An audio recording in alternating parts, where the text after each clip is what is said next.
చంద్రబాబు నాయుడు గారు ముఖ్యమంత్రి అయ్యి 2 నెలలు అయింది. 2 నెలలు అయితే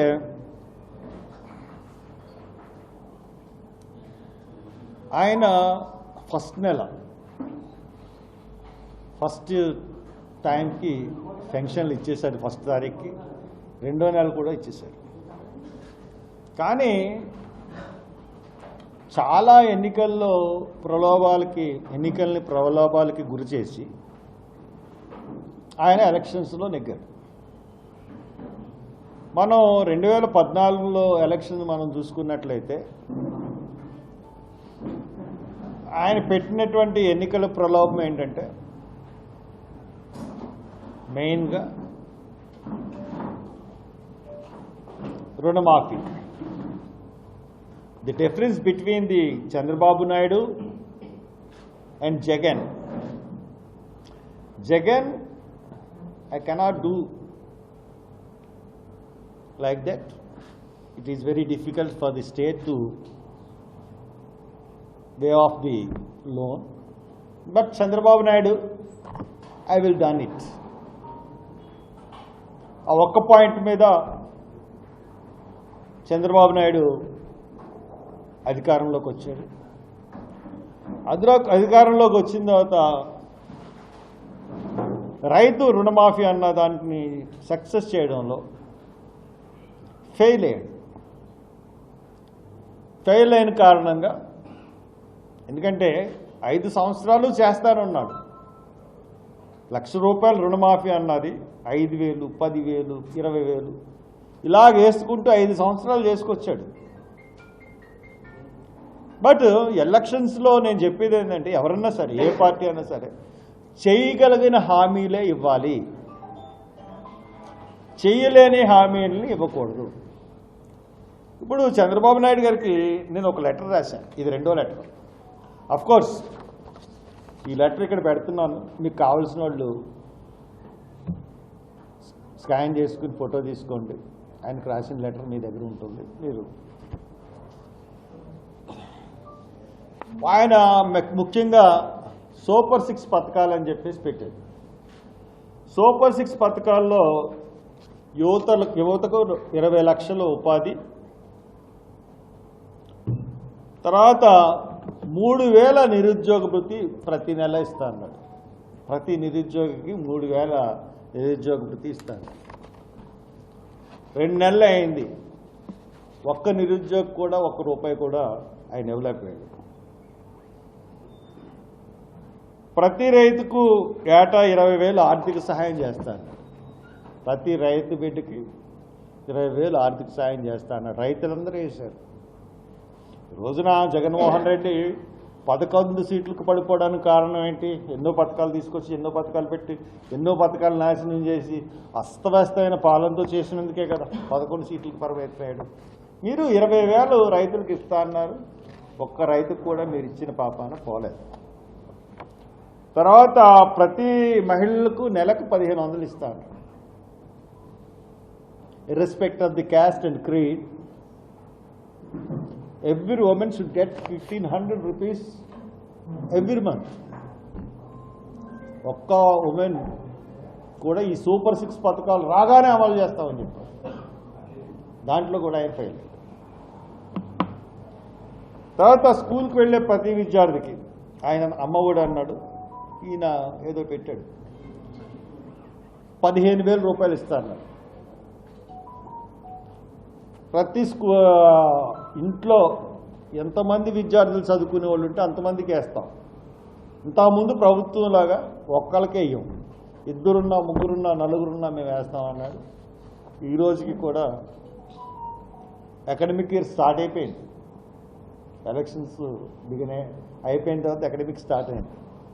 దాని మీద కూడా ₹1 రిలీజ్ చేయలేదు. దాని గురించి మాట్లాడలేదు.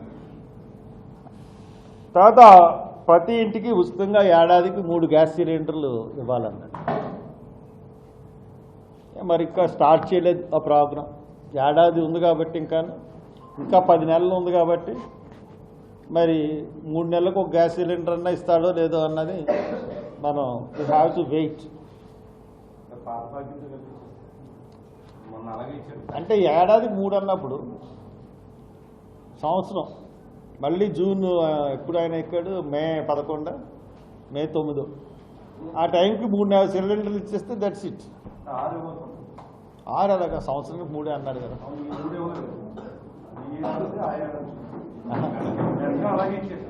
అలాగే ఆ ఏడాది కంటే ఆయన ఎక్కిన మే నెల ఎక్కాడు కాబట్టి నెక్స్ట్ మేకి మనం తీసుకోవాలి కాబట్టి ఆయన అది దానికి టైం తర్వాత మహిళలకు ఉచిత బస్సు ప్రయాణం అన్నాడు ఎక్కగానే చేస్తా అన్నాడు అది ఓ పక్కన 2 రాష్ట్రాల్లో అమలవుతుంది తెలంగాణలో అయితే 4 రోజులకే ఉచిత మహిళా బస్సు అన్నది ఇంట్రడ్యూస్ చేశారు వై నాట్ ఆంధ్ర మీరు ఆంధ్రాకి మీరు ఉచిత బస్సు ఎందుకు ఇవ్వలేకపోతున్నారు కాబట్టి సూపర్ 6 పథకాల్లో చంద్రబాబు నాయుడు గారు విఫలం అయ్యారు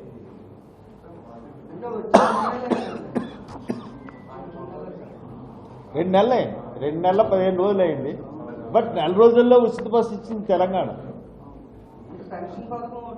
పెన్షన్ పథకం ఇచ్చిందని నేనే చెప్తున్నాను అది కాకుండా అన్నా క్యాంటీన్స్ కూడా ఇచ్చింది ఈ సూపర్ 6లో లేని అన్నా క్యాంటీన్స్ కూడా ఇచ్చింది తర్వాత చంద్రబాబు చేసిన పనులు జగన్ విదేశీ విద్యా విధానం తీసేసి అంబేద్కర్ విదేశీ విద్యా విధానం పెట్టింది ఇట్స్ గుడ్ అంబేద్కర్ విదేశీ విద్యా విధానం అన్నది నిజంగా అది అందరూ ఎందుకంటే ఆయన విదేశాల్లో చదువుకున్నాడు రాజ్యాంగాన్ని రాశాడు కాబట్టి డెఫినెట్గా అంబేద్కర్ విదేశీ విద్యా విధానం అన్నది కరెక్ట్ దాన్ని తీసేసి జగనన్న విదేశీ విద్యా దీవెనని పెట్టుకోవడం అన్నది ఇట్స్ నాట్ రైట్ కాబట్టి ఆ విషయంలో కూడా మేము హర్షిస్తున్నాం తీసినందుకు అలాగే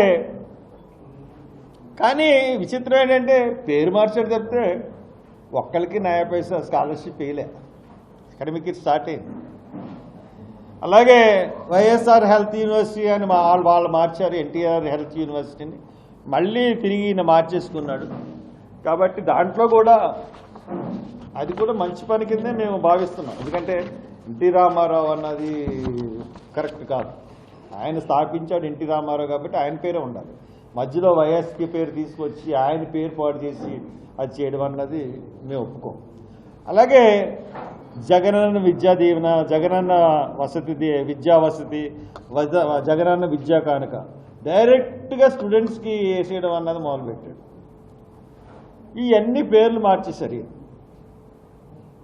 చంద్రబాబు నాయుడు వచ్చిందో అన్నిటికీ పేర్లు మార్చేశారు సంతోషం కానీ పేర్లు మార్చారు కానీ ఒక్కరికి ₹1 స్కాలర్షిప్స్ అన్న పేరు మీద ఇప్పుడు దాకా వెరీ బ్యాడ్ అలాగే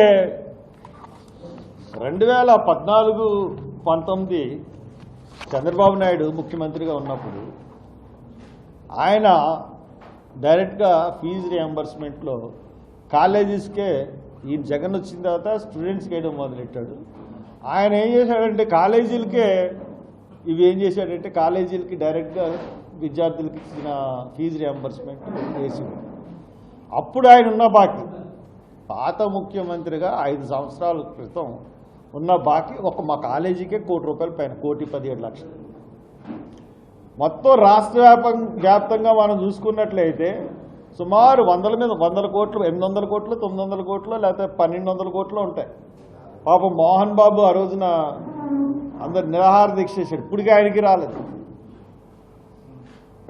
జగన్మోహన్ రెడ్డి వచ్చిస్తాడు అనుకున్నాం జగన్మోహన్ రెడ్డి ఇవ్వలేదు పైగా జగన్మోహన్ రెడ్డి ఇంకా ఆయన కొంత డబ్బు కాలేజీలకు ఎగ్గొట్టి ఆయన ముఖ్యమంత్రిపై దిగిపోయాడు అంటే విద్యకి మేము చాలా ప్రాముఖ్యత ఇస్తామా అని చెప్తా ఉన్నాడు విద్యామంత్రిగా నారా లోకేష్ ఉన్నాడు కాబట్టి మీరు కూడా చిత్తశుద్ధితో ఉండాలన్నది నేను చెప్తా ఉన్నాను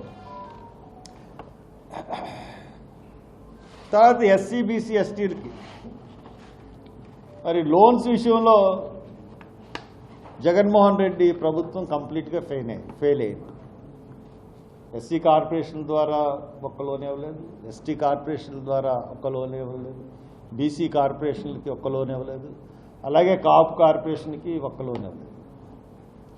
బట్ మీ విధానం అన్నది మీరు ఇచ్చిన ఇవ్వకపోయినా మీ విధానం ఎంత ఇస్తారు? ఎందుకంటే ఈ సంవత్సరం రావాల్సిన ఫండ్స్ బడ్జెట్లో మీరు బడ్జెట్ పెట్టకపోయినా మీకు వచ్చిన ఇన్కమ్ వచ్చింది కాబట్టి మీరు ఎప్పుడు ఇస్తారో అన్నదన్నా కనీసం అనౌన్స్ చేయమని మేము చెప్తున్నాం. తర్వాత ఇంకొక ముఖ్య ఇదేంటంటే ఫీజు రియంబర్స్మెంట్. 116 జీవో ప్రకారం పీజీ విద్యార్థులకి, ఓన్లీ డిగ్రీ విద్యార్థులకే నేను ఫీజు రియంబర్స్మెంట్ ఇస్తాను, పీజీ విద్యార్థులకు నేను ఫీజు రియంబర్స్మెంట్ ఇవ్వను అని చెప్పేసి ఒక జీవో తీసుకొచ్చాడు జగన్మోహన్ రెడ్డి. దాన్ని తీసుకొచ్చినప్పుడు తెలుగుదేశం ప్రభుత్వం పెద్ద ఎత్తున ఖండించింది. చాలా అన్యాయం, పేద విద్యార్థులకి విద్యని దూరం చేయడమే. నిజంగా నేను కూడా ఆ ఫీజు రియంబర్స్మెంట్, పీజీ విద్యార్థులకి ఇచ్చే ఫీజు రియంబర్స్మెంట్తో నేను చదువుకున్నాను. ఇప్పుడు ఎన్నో కాలేజీలు ఆ ఫీజు అంటే పేద విద్యార్థులకి చదువుని అందరినీ ద్రాక్ష పండులాగా చేసాడు జగన్. మీరు వచ్చి లేదు మీరు నెక్స్ట్ ఇయర్ సంవత్సరాంతానికి ఇవ్వండి ఫీజు రియంబర్స్మెంట్, పీజీలకి మేము ఇస్తాము ఈ సంవత్సరం అని అనౌన్స్ చేస్తే ఈ రోజున పీజీ విద్యార్థులందరికీ చదువుకునే అవకాశం వస్తుంది. కానీ మీరు అది చేయట్లేదు. మీరు ఎంతసేపు అమరావతి లేకపోతే జగన్ ఎక్కడ దొరుకుతాడా ఆ కేసుల గురించి చూడడం తప్పితే మీరు కక్షపూర్తి వ్యవహారం చేయలేదంటే కక్షపూర్తి వ్యవహారమే దాని మీదే దృష్టి పెడతా ఉన్నారు. బట్ పరిపాలన మీద మీరు దృష్టి పెడుతున్నట్టుగా ఎక్కడ మాకు కనపట్లేదు. కాబట్టి ఇది చాలా లోపభూయిష్టంగా ఉంది మీ విధానం. మీరు చేస్తానన్నట్లు కూడా మీరు ఒక ప్రెస్ మీట్ పెట్టి మీకు డబ్బులు ఖర్చు పెట్టాల్సిన అవసరం లేదు కదా. మేము ఈ ఫీజు రియంబర్స్మెంట్ పీజీ విద్యార్థులకు ఇస్తాము అందుకే ఎందుకు మీరు అనౌన్స్ చేయలేకపోతున్నారు? ఆ ఫీజు రియంబర్స్మెంట్లో ఎస్సీ విద్యార్థులకి సగం సెంట్రల్ గవర్నమెంట్ నుంచి ఫండ్స్ వస్తాయి కదా, సగమే కదా మీరు కట్టుకోవాల్సింది. ఒక అనౌన్స్మెంట్కి ఎందుకు ఇవ్వలేకపోతున్నారు? పేర్లు మార్చేయడానికి డబ్బులు అవసరం ఉండదు కాబట్టి పేర్లు మార్చేశారు. అలాగే ఆరోగ్యశ్రీ పేరు మార్చేశారు. మంచిదే, అసలు ఆరోగ్యశ్రీ పేరు రాజీవ్ ఆరోగ్యశ్రీ. దానికి ఈయన వచ్చినప్పుడు ఆయన పార్టీ పేరు, ఆయన పార్టీ ఈయన పేరు, ఇలాగ మళ్ళీ ఇంకో పార్టీ, ఇలాగా రకరకాలుగా చేసుకుని వచ్చేసారు. ఇకపోతే ఇంకొక అభియోగం ఏంటంటే నేను తెలుగుదేశం నుంచి చెప్తున్నది, 5 మెడికల్ కాలేజీలు పెట్టారు మనకి. 5 మెడికల్ కాలేజీల్లో ఒక్కొక్క కాలేజీలో రాజమండ్రిలో కూడా మనకు ఒక కాలేజీ ఉంది. ఆ రాజమండ్రిలో కాలేజీలో 150 సీట్లు ఉన్నాయి. 150 సీట్లో 15% సీట్స్ సెంట్రల్ రిజర్వేషన్ అని చెప్పేసి వాళ్ళు పెట్టారు. సెంట్రల్ రిజర్వేషన్ అంటే స్పోర్ట్స్ కోటా అని కొన్ని కోటాలు ఉంటాయి, నాన్ లోకల్ కోటా, తక్కిన స్టేట్ విద్యార్థులకు నాన్ లోకల్ కోటా అన్నీ కలిసి 15% ఉంటాయి. ఎన్సీసీ కోటా లేకపోతే స్పోర్ట్స్ ఇవన్నీ ఉంటాయి. దాని ప్రకారం 22 సీట్లు పోతున్నాయి. 150 సీట్లు 22 సీట్లు పోతున్నాయి. అంటే 122 సీట్లు పోతే 128 సీట్లు ఉంటాయి మన స్టేట్ రిజర్వేషన్స్. ఈ 128 సీట్లలో 2 భాగాలు చేశారు. 64 ఒక భాగం, 64 ఒక భాగం. యాక్చువల్గా మనం as per the government colleges central reservation system as per the కాన్స్టిట్యూషనల్గా అడ్మిషన్స్ చేయాలంటే ఈ 64 సీట్లు రిజర్వేషన్కి పోతే ఈ 64 సీట్లు మెరిట్ స్టూడెంట్స్కి రావాలి. ఎందువల్లంటే ఎస్సీస్కి 15%, ఎస్టీస్కి 7.5%, బీసీస్కి 27%. తర్వాత ఈ దాని ప్రకారం 64 సీట్లు ఈ రిజర్వేషన్స్కి వెళ్ళిపోతాయి.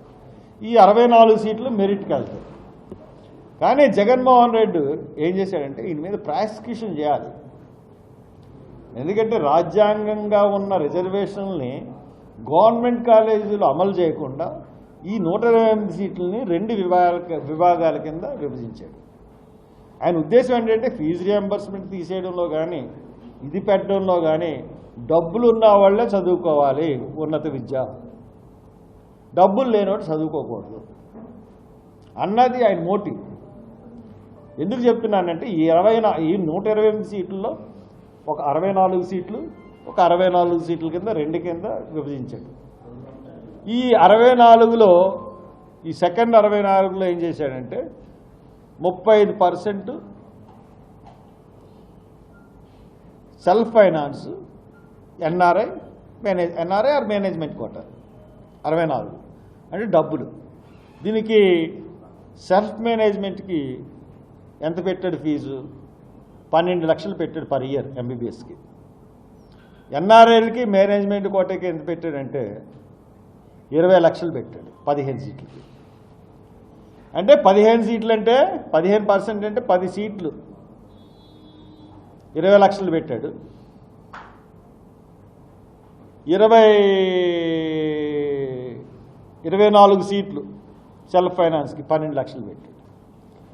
ఈ సెల్ఫ్ ఫైనాన్స్లో కానీ దీంట్లో కానీ ఏం రిజర్వేషన్స్, నథింగ్, మెరిట్ ఏం ఉండదు. ఎవరు డబ్బులు ముందు కడితే డబ్బులు. ఈ తక్కిన 24లోనూ తక్కిన 164లోనూ రిజర్వేషన్స్ పెట్టాడు. రిజర్వేషన్స్ పెట్టి 15% ఎస్సీస్, 7.5% ఎస్టీస్, 7.5% ఎస్టీస్ అయిన తర్వాత 27% బీసీస్ పెట్టి, అంటే సీట్లు ఎన్ని అయినాయి? 34 సీట్లే, 32 సీట్లే. ఈ 3 వర్గాలు 32 సీట్లు అయితే 32 మెరిట్కి ఇచ్చాడు, 32 రిజర్వేషన్కి ఇచ్చాడు. ఒక మెడికల్ కాలేజీలో రిజర్వేషన్ విద్యా విధానాన్ని తోసి కాదని అతని ఇష్టం వచ్చినట్టు జీవోలతో రాజ్యాంగాన్ని ధిక్కరించి జగన్మోహన్ రెడ్డి అడ్మిషన్లు చేస్తే కొంతమంది హైకోర్టుకి వెళ్ళారు. అడ్మిషన్లు అయిపోయినాయి, ఫస్ట్ ఇయర్ ఎగ్జామ్స్ అయిపోతున్నాయి, ఇంకా హైకోర్టులో వాదనలు జరుగుతూ ఉన్నాయి. చంద్రబాబు నాయుడు ఈ విషయం మీద పెద్ద ఎత్తున ఎగిసిపడ్డాడు. What is this? గవర్నమెంట్ కాలేజీలో ఈ రకంగా చేస్తారా? ఎవరు అధికారం ఇచ్చారు ఇష్టానుసారంగా చేయడానికి? పేద విద్యార్థులకి మెరిట్కి ద్రోహం చేస్తాను. మెరిట్ విద్యార్థులు 32 సీట్లు కోల్పోయారండి ఒక్కొక్క కాలేజీలో. అంటే 5 కాలేజీలో మీరు చూడండి ఎన్ని సీట్లు కోల్పోయారు? 350 సీట్లు కోల్పోయారు. ఇలాగ ఏంటి ఇలా చేశాడు అని చెప్పేసి జగన్మోహన్ రెడ్డి, పవన్ కళ్యాణ్, నారా లోకేష్ ముగ్గురు కూడా మేము రాగానే దీన్ని సరిదిద్దుతాం అన్నారు. అన్నీ ఆ పెద్ద మనుషులు ముగ్గురు కూడా, ఒక ఆయన ఎడ్యుకేషన్ మినిస్టర్, ఒక పంచాయతీరాజ్ మినిస్టర్, ఒక సీఎం గారు, deputy CM, education minister Lokesh. ముగ్గురు చేస్తున్న పని ఏంటంటే ఈ సిస్టమ్ కొనసాగించాలని చెప్పి హైకోర్టులో వాదనలు వినిపిస్తున్నారు. ఎంత షేమ్ అండి! ఎంత సిగ్గు లేకుండా, ఎంత నిజాయితీ లేకుండా, ఎంత నీతి నియమాలు లేకుండా మీరు హైకోర్టులో జగన్మోహన్ రెడ్డి పెట్టిన విధానానికి సపోర్టింగ్గా వాదనలు వినిపిస్తున్నారంటే shame on your part mister Chandrababu Naidu. ప్రజలు మళ్ళీ నిన్ను క్షమిస్తారని అనుకోక. It's very very very very bad. ఇప్పుడు మనకి ఎందుకు చెప్తున్నానంటే ఇటువంటి ప్రామిసులు చేసి జగన్ అధికారంలోకి వచ్చాడు. చాలామందిని చేస్తారని అంతకుమించి మీరు 6 పాయింట్ ఇలాగ ఎస్సీలకి 26, 27 పథకాలని తీసేశాడు జగన్ అని చెప్పి ఎస్సీ ఓట్లని మీరు తీసుకున్నారు, బీసీ ఓట్లని తీసుకున్నారు, అన్ని ఓట్లను తీసుకుని ఈ రోజున 11కు పరిమితం చేశారు. అది మీకు గొప్పతనం ఏం కాదు. అతని యొక్క అవినీతి పరిపాలన, అతను చేసిన తప్పుడు పరిపాలన, అతను ప్రజల్ని మోసగించిన విధానం వల్ల పోయారు. మీరు కూడా మోసగిస్తున్నారు. మీకు కూడా అదే సేమ్ గతి. మీరు కూడా మళ్ళీ సింగిల్ డిజిట్కి అయిపోతారు. మీరేమీ ఎంత మీరు ఆలోచించినా ఇటువంటి అన్ని ప్రజల్లో కౌంట్ అవుతూ ఉంటాయి. మీరు ఏదో అనుకుంటున్నారేమో, ప్రతిదీ కౌంట్ అవుతుంది. డెఫినెట్గా మీ 2 పార్టీలని కూడా తరంగొట్టి రోజులు ప్రజలు ఎదురు చూస్తూ ఉన్నారు. చూస్తారు ఇంక మిమ్మల్ని కాబట్టి మీకు దిస్ ఇస్ ఈ చంద్రబాబు నాయుడు గారికి ఆయన లెటర్ నాకు మళ్ళీ రిప్లై ఇస్తాడని నేను అనుకోను. బట్ ఈ లెటర్ చంద్రబాబు నాయుడు గారికి నేను రాశాను. మీరు ఎవరన్నా సరే ఇది స్కాన్ చేసుకొని మీ దాంట్లో పెట్టుకోండి. అలాగే పోలవరం, ఈ పోలవరాన్ని వెరీ సింపుల్గా చెప్పేస్తాను. 2004లో రాజశేఖర రెడ్డి గారు మొదలుపెట్టారు ఇందిరాసాగర్ ప్రాజెక్ట్ అని. వెంటనే కుడి ఎడమ కాలువలు తవ్వించారు, మొబిలైజేషన్ అమౌంట్లు ఇచ్చారు. ఆయన టైంలో సీనయ్య కంపెనీకి ఒక టెండర్ సృష్టించి టెండర్లో డబుల్ డయాఫ్రామ్ వాల్ కట్టాలని చెప్పి ఆయన ఇచ్చారు. తర్వాత ఆయన చనిపోయారు. రోసయ్య గారు వచ్చారు. రోసయ్య గారు పెద్ద పట్టించుకోలేదు. తర్వాత కిరణ్ కుమార్ రెడ్డి గారు వచ్చారు. మళ్ళీ టెండర్స్ పిలిచారు. మళ్ళీ టాల్స్టాయ్ కంపెనీకి దానికి వచ్చింది. టాల్స్టాయ్ కంపెనీ సరిగ్గా చేయట్లేదని చంద్రబాబు నాయుడు గారు వచ్చిందా తీసేసి నవయోగాకి ఎల్ఎన్టీకి ఇచ్చారు. వాళ్ళు డయాఫ్రామ్ వాల్ కట్టారు. వాళ్ళు డయాఫ్రామ్ వాల్ కట్టిన తర్వాత డయాఫ్రామ్ వాల్ ఇది మనకి కొత్తగా చెప్తానండి ఈ పాయింట్. ఎర్త్ క్వేక్ జోన్లో రిఫ్ట్ జోన్ అని చెప్పాను మొన్న. రిఫ్ట్ జోన్ కాదు, 4th జోన్లో అంటే చాలా డేంజరస్ జోన్లో పోలవరం ఉంది. సో ఈ పోలవరాన్ని కట్టాలంటే ఖచ్చితంగా ఫ్రమ్ ది బిగినింగ్ నుంచి 2 డయాఫ్రామ్ వాల్స్ కట్టకుండా పునాదిని తీయకూడదు. పునాది తీయకుండా హార్డ్ రాక్లోకి పునాదులు వెళ్ళాలి. వీళ్ళు అసలు చంద్రబాబు నాయుడు హార్డ్ రాక్లోకి పునాదులు వెళ్లకుండా కట్టేసింది. దానివల్ల వరదలు వచ్చినప్పుడు కొట్టుకుపోయింది. జగన్మోహన్ రెడ్డి గైడ్ బండ్ కట్టించాడు లోపభూయిష్టంగా. ఎందుకంటే కృష్ణారెడ్డి మెగా ఇంజనీరింగ్ కంపెనీకి ఆడి కట్టినవన్నీ, ఆ మెగా ఇంజనీరింగ్ ఆడు కట్టినవన్నీ పోయినాయి. కాళేశ్వరం మొదలుకొని మొన్న కూడా ఏదో ప్రాజెక్ట్ పోయింది.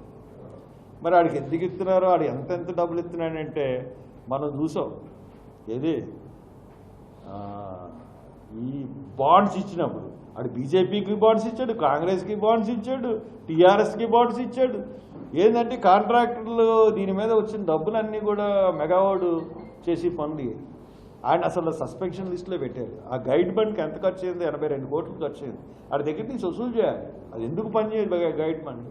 అలాగే ఈ డయాఫ్రామ్ వాళ్ళు ఖచ్చితంగా దీనికి బాధ్యులు ఎవరు? డయాఫ్రామ్ వాళ్ళు 1 కట్టకుండా 2 కట్టకుండా 1 కట్టడానికి సీతాపతిరావు అన్న ఇంజనీరు ముఖ్య బాధ్యులు. అతని దగ్గర నుంచి కాంపెన్సేషన్, అలాగే ఎల్ఎన్టీ దగ్గర నుంచి, నవయోగ దగ్గర నుంచి వీళ్ళు కట్టిన లోపభూయిష్టమైన కట్టడాల వల్ల కొట్టుకుపోయినాయి. కాబట్టి వీళ్ళ దగ్గర నుంచి కాంపెన్సేషన్ చేసి మళ్ళీ మన డబ్బు, అది ప్రజల డబ్బు, వీళ్ళ డబ్బు కాదు కదా, చేయాలి. తర్వాత ఎక్కడెక్కడ ఏ లోపాలు ఉన్నాయో తర్వాత అదృశ్యంగా మొన్న ప్రజాశక్తులు వేసాడు. నేను మొన్న ఎప్పుడో 3 నెలల క్రితం చెప్పాను. దగ్గర రోజుకి వరదల టైంలో 19 TMC నీళ్లు అదృశ్యమైపోతున్నాయి, ఎక్కడికి వెళ్ళిపోతున్నాయో తెలియట్లేదని కూడా నేను చెప్పాను. దాని మీద కూడా స్టడీ చేయాలి. శ్రీనాథుడు కమిటీ అన్నది రిపోర్ట్ ఇచ్చింది. ఆ కమిటీ ద్వారా రిపోర్ట్ ఇచ్చింది కూడా చూసుకుని, ఆ కమిటీని కూడా చూసుకుని తర్వాత ఈ కాఫర్ డ్యామ్లు అన్నాయి, సీపేజ్లు ఎలా ఉన్నాయి చూసుకుని అప్పుడు మొదలు పెట్టాలి. ఇవన్నిటికైనా ముందు కాంపన్సేషన్ ఇవ్వాలి. అందరికీ ఇప్పుడు విలేజెస్ ఎన్నో కొన్ని విలేజెస్ మునిగిపోయిన ఉన్న పరిస్థితుల్లో ప్రతి ఒక్కడికి కాంపన్సేషన్ ఇచ్చిన తర్వాత మొదలు పెట్టాలి. ముందుగా ఈ అవకతవకల మీద ఒక దర్యాప్తు సంస్థతో దర్యాప్తు జరిపి ఎవరెవరు దేనికి బాధ్యులు, ఎవరెవరు డబ్బు ఎంత వేస్ట్ పెట్టారు అన్న కమిటీ వేయమని చెప్పి నేను ప్రైమ్ మినిస్టర్కి ఒక లెటర్ రాశాను. ఆ లెటర్ కూడా ఇక్కడ మీకు రిలీజ్ చేయడానికి నేను పెట్టుకున్నాను, నేను పంపిస్తున్నాను. ఆ లెటర్ సమాచారం కూడా ఇక్కడ ఉంది, తెలుగులోను ఇంగ్లీష్లోనూ కూడా ఉంది. మీరు ఇది కూడా చూసుకోవచ్చు.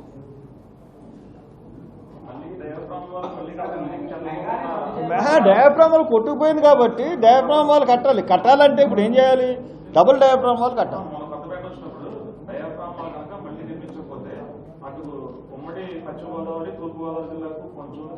నేను 10 సంవత్సరాల క్రితం చెప్పానండి, ఇప్పుడు కాదు, 2004లోనే చెప్పాను. తేడా వచ్చిందంటే, ఎరోజన్ వచ్చిందంటే తూర్పుగోదావరి, పశ్చిమ గోదావరి, రాజమండ్రి, కాకినాడ, భీమవరం ఏమీ ఉండవు. అన్ని ప్రెస్ మీట్లోనూ ఇదే విషయం చెప్తున్నాను. అతను చెప్పడంతో నన్ను కాపీ కూడా చెప్పాడు.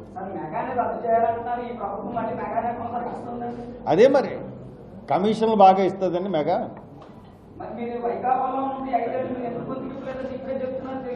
ఈ మెగా బాండ్లు వచ్చిన తర్వాత మరి ఇవన్నీ ఎప్పుడు తెలుస్తాయండి మనకేమన్నా తెలుసు చెప్పండి. మీకు తెలుసా దీని గురించి? మీరు ఎందుకు రాయలేదు? మెగా చేసింది, మెగా డిఫాల్ట్ అనేది ఎప్పుడు పడింది అన్ని మీరు ఎవరన్నా పేపర్లో రాయగలిగారా చెప్పండి? మీరు ఎవరన్నా పేపర్లో రాయగలిగారా? మీరు మీరు మీరు రాస్తేనే కదా మాకు తెలుస్తుంది. మీరు రాసిన పేపర్లో దాంట్లో మేము ఇన్వెస్టిగేషన్ చేయగలుగుతాం కదా. ఇప్పుడు నేను చెప్పిన కొన్ని విషయాలు అవును, అందుగురించే లెటర్ రాస్తున్నాను. కాళేశ్వరాన్ని పగబొట్టేసింది మెగా, గైడ్ బండ్ కుంగిపోయింది, మళ్ళీ మెగాకి ఎలాగిస్తారు? మీకు బీజేపీకి బాండ్స్ ఇచ్చాడని మెగాకి ఇస్తారా? ఎలక్షన్ బాండ్స్ ఇచ్చారని చెప్పండి. నేను ఏ గవర్నమెంట్లో ఉన్నా ఆ గవర్నమెంట్ ప్రశ్నిస్తానే ఉన్నాను. తెలుగుదేశం ఉన్నప్పుడు తెలుగుదేశాన్ని సపోర్ట్ చేయలేదు, వైఎస్ఆర్సీపీ ఉన్నప్పుడు వైఎస్ఆర్సీపీని సపోర్ట్ చేయలేదు. తెలుగుదేశం నన్ను 18 రోజులు జైల్లో పెట్టింది, వైఎస్ఆర్సీపీ ప్రభుత్వం 48 రోజుల్లో జైలు పెట్టింది. మాకు తెలిసినప్పుడు డెఫినెట్గా ఇవన్నీ తెలిసిన విషయాలు డెఫినెట్గా మాట్లాడతాను. మీరు ఎవరన్నా నా దృష్టికి తీసుకొచ్చుంటే నేను ఇన్వెస్టిగేషన్ చేసుకుని ఇవన్నీ ఇన్వెస్టిగేషన్ చేసుకుని నేను మాట్లాడియాను. కాబట్టి పోలవరం మొదలు పెట్టాలంటే ముందు ఇక దీని మీద జరిగిన అక్రమాల మీద ఒక కమిటీ వేసి ఆ కమిటీ ఎవరెవడు అక్రమాలు చేశాడు, ఎవడ వాళ్ళు ఎంత డబ్బు పాడైపోయింది అన్నీ వేసింది. తర్వాత పునరావాస బాధితులందరికీ డబ్బులు ఇచ్చిన తర్వాత పోలవరం మొదలెట్టాలన్నది నా డిమాండ్.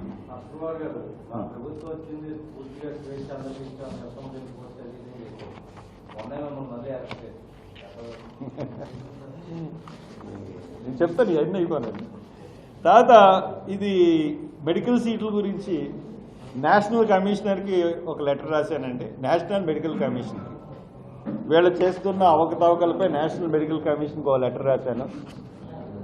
ఏ రకంగా వీళ్ళు అంటే కాన్స్టిట్యూషన్ని ధిక్కరించి సీట్లు ఎలాగ ఇచ్చారు, వీళ్ళ మీద ప్రాసిక్యూషన్ చేయమని చెప్పి లాస్ట్ గవర్నమెంట్ మీద అధికారుల మీద సీఎం మీద ప్రాసిక్యూషన్ చేయమని, మళ్ళీ నెక్స్ట్ ఇయర్ మెడికల్ కాలేజీలు ఇటువంటి పొరపాటు జరగకుండా చేయండి, లేకపోతే మెడికల్ కాలేజీలు రద్దు చేయండి అని చెప్పి నేషనల్ మెడికల్ కౌన్సిల్కి నేను చేశాను. మెరిట్ లేని డబ్బుల కోసం, డబ్బులు ఉన్న వాళ్ళ కోసమా మెడికల్ కాలేజీలు? మెరిట్ విద్యార్థులకు కాదా? సుమారు సగం 64 మంది మెరిట్ విద్యార్థులు ఉండాల్సిన చోట సగం తీసి సగం 32 కుదించేస్తే ఏంటండి? సగం సీట్లు మెరిట్ వాళ్ళు కోల్పోవడం కాదా? డబ్బులున్న వాళ్ళకి ఇస్తాడా? తప్పు కదా. కాబట్టి ఈ లెటర్ నేషనల్ మెడికల్ కౌన్సిల్ రాశాను, మీరు స్కాన్ చేసుకోవచ్చు. ఇంకోటి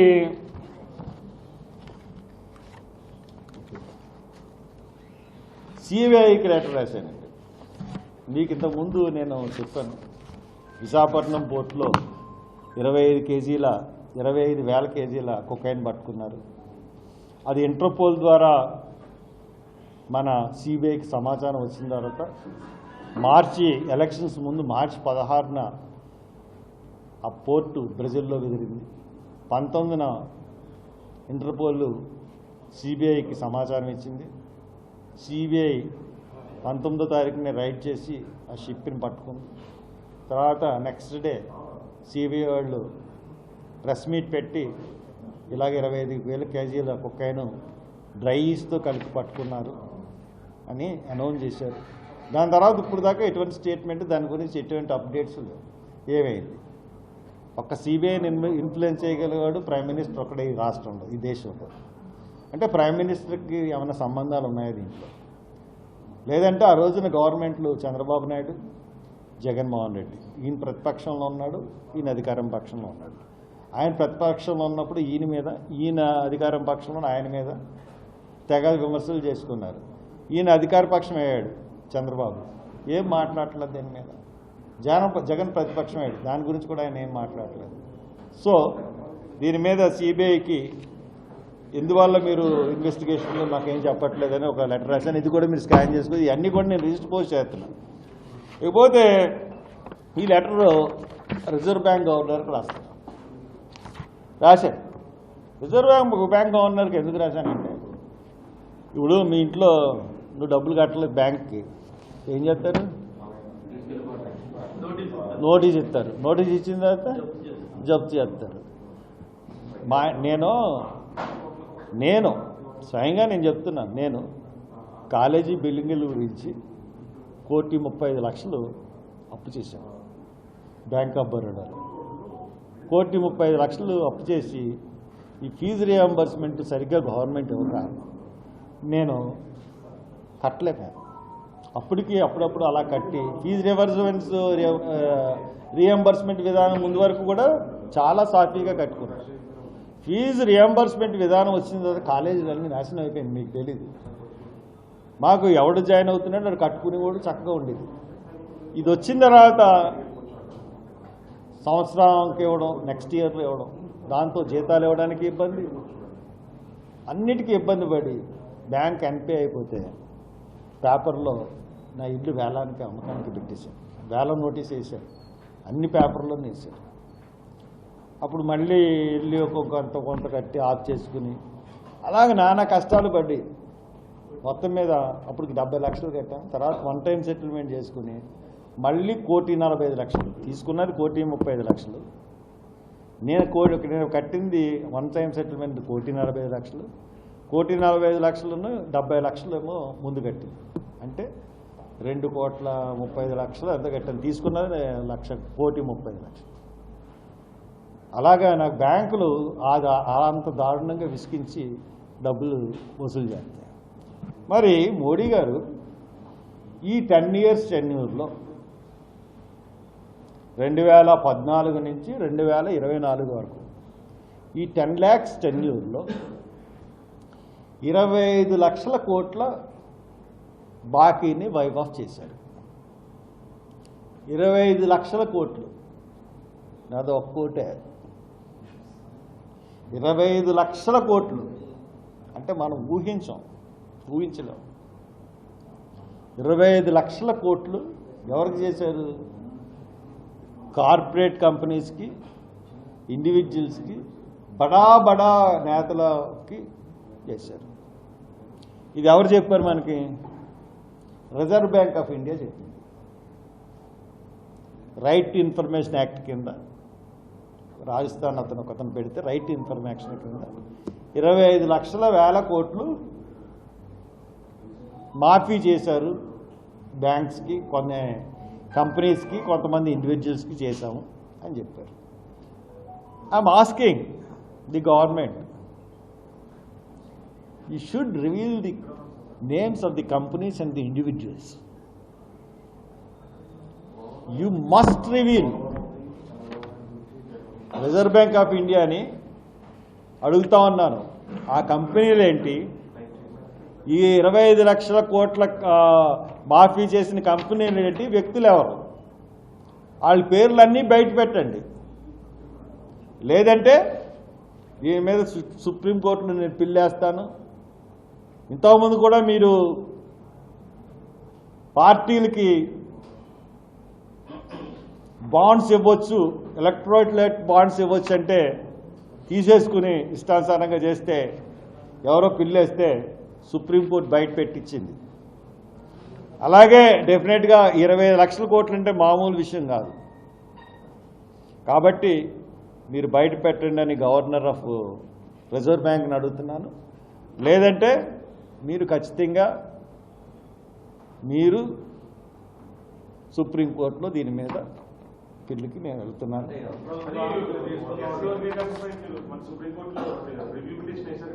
అది నెక్స్ట్ వస్తుంది.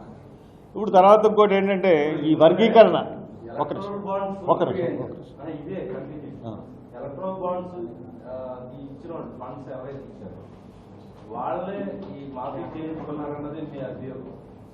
కాదండి, ఎలక్ట్రల్ బాండ్స్ ఎంత 9,000 కోట్లు లేకపోతే 900 కోట్లు ఎన్నున్నాయి ఎలక్ట్రల్ బాండ్లు?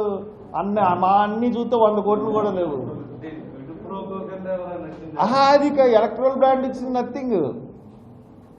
ఎలక్ట్రల్ బాండ్స్ అన్నీ కూడా ఒక 10,000 కోట్లు కూడా ఉండవు.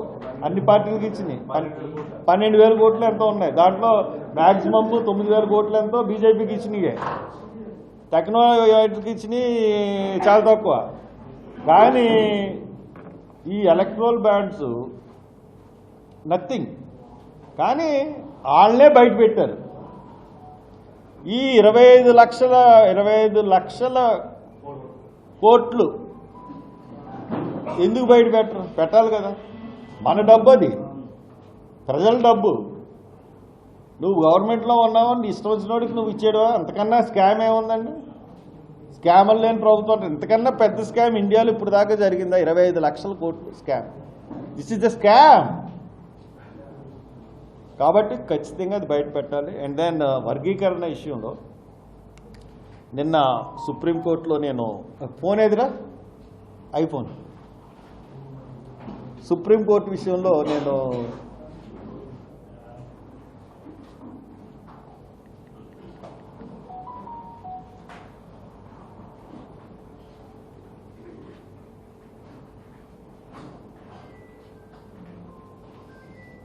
రివ్యూ పిటిషన్ వేశాను.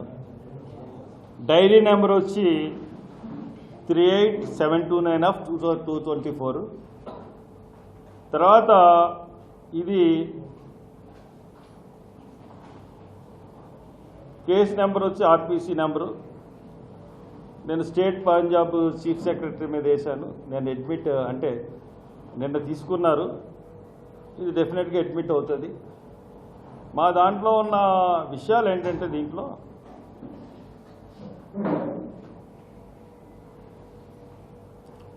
అంటే తీర్పుని రివ్యూ చేయమంటున్నాను. దీంట్లో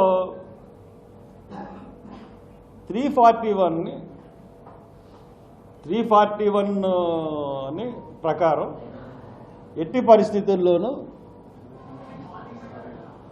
రాష్ట్రపతి కానీ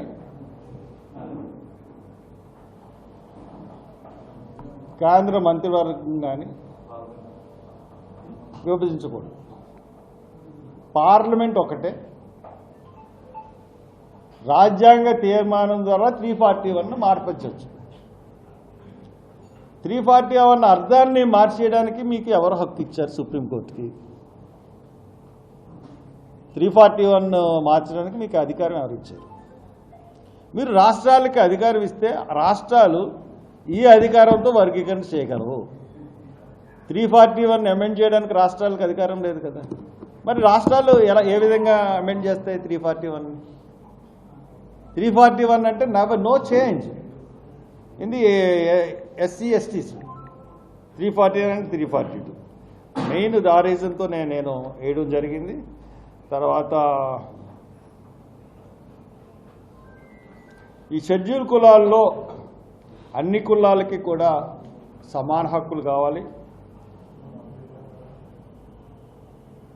అన్న ఉద్దేశం మీద నేను వేశాను. ఇది ఇంతకుముందు ఉన్న పరిస్థితి యథాతథంగా కొనసాగించాలి. వెనకబడిన వర్గాలకి స్పెషల్గా కొన్ని హక్కులు కల్పించబడాలి అని నా పిటిషన్ వేశాను. డెఫినెట్గా అడ్మిట్ అయ్యి ఎన్ని అవుతుందని చెప్పి ఆశిస్తూ సెలవు తీసుకున్నాను. మీరు ఎన్ని క్వశ్చన్స్? ఇలా న్యాయ వ్యవస్థకి భిన్నంగా మాట్లాడుతున్నారు హర్ష్ కుమార్. ఆయన సొంత జిల్లాలోనే మహాదేశ్వరం జిల్లాలోనే 10,000 ఎక్కువ రాలేదు. అదే జిల్లాలో MRP లక్షలాది మందితో మేము మీటింగ్ పెట్టాము. ఆయన ప్రతిదీ సమాజానికి కానీ పార్టీలకు కానీ న్యాయ వ్యవస్థ కానీ భిన్నంగా మాట్లాడుతున్నారని నిన్న సంచలనం ఆరోపణలు చేశాడు. న్యాయ వ్యవస్థకి భిన్నంగా మాట్లాడకపోతే న్యాయ వ్యవస్థ రాజ్యాంగానికి అతిక్రమించి తీర్పిస్తే, రాజ్యాంగాన్ని అతిక్రమించి తీర్పిస్తే దేన్నన్నా ఎండగట్టగలిగే కెపాసిటీ ఉన్నవాడు హర్ష్ కుమార్. సుప్రీంకోర్టు ఇచ్చిన తీర్పు బయటకు రాకుండానే విమర్శించిన మొట్టమొదటి వ్యక్తి భారతదేశంలో హర్ష్ కుమార్. నేను ఏదైతే చెప్పానో డిఫర్ అయిన బేలా త్రివేది అదే చెప్పింది. ఈ రోజున అదే మందాకృష్ణ మాదిగా చంద్రబాబు దగ్గరికి వెళ్ళి నిన్నేం మాట్లాడాడు? 341 అమెండ్ చేయించండి, రాజ్యాంగ సవరణ చేయించండి అంటాడు. అతనికి తెలుసు. అండ్ ఇంకొక పాయింట్ ఏంటంటే, ఈ తీర్పు వల్ల క్రమేపీ రిజర్వేషన్స్ మరుగైపోతాయి. అది ఎలా అంటే, ఈ తీర్పులో క్రిమీ లేయర్ అన్న విధానం ప్రవేశపెట్టారు. సెంట్రల్ గవర్నమెంట్ క్రిమి లేయర్ విధానాన్ని ఆమోదించబోము అని చెప్పింది. ఒక తీర్పులో క్రిమి లేయర్ విధానాన్ని ఆమోదించబోము అని ప్రైమ్ మినిస్టర్ ఎలా చెప్పగలడు?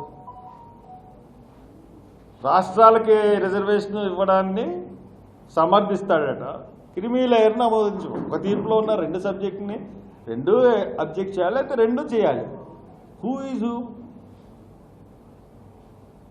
ఎందుకు వర్గీకరణలో క్రిమి లేయర్ విధానం అంటే, ఇప్పుడు సపోజ్ ఇది మాలలు కాదు, బాధికులు కాదు, భారతదేశం అంతా కూడా వ్యతిరేకిస్తుంది తీర్పు. హర్ష్ కుమార్ ఆంధ్రప్రదేశ్లో వ్యతిరేకిస్తున్నాడు, చిరాగ్ పాస్వాన్ బీహార్లో విభేదిస్తున్నాడు, ఉత్తరప్రదేశ్లో మాయావతి విభేదిస్తుంది, ఉత్తరప్రదేశ్లో అతను భీమ్సేన్ పార్టీ వ్యతిరేకిస్తుంది, ములాయం సింగ్ యాదవ్ కొడుకు అభిషేక్ సింగ్ అతను వ్యతిరేకిస్తున్నాడు. మొత్తం అన్ని రాష్ట్రాల్లో వ్యతిరేకిస్తున్నారు. అన్ని రాష్ట్రాల్లో ఉన్న వాళ్ళు అత్యధికులు ఎవరు? చమర్స్. అందరు ఎంపీస్ చమర్స్ అంటే మాదిగులు. ఎందుకు వాళ్ళు వ్యతిరేకిస్తున్నారు? కలిసి ఉంటే రాజ్యాంగం డెఫినెట్గా వస్తాను. ఇతన్ని పావు కింద వాడుకుని మందాకృష్ణ మాదిగిని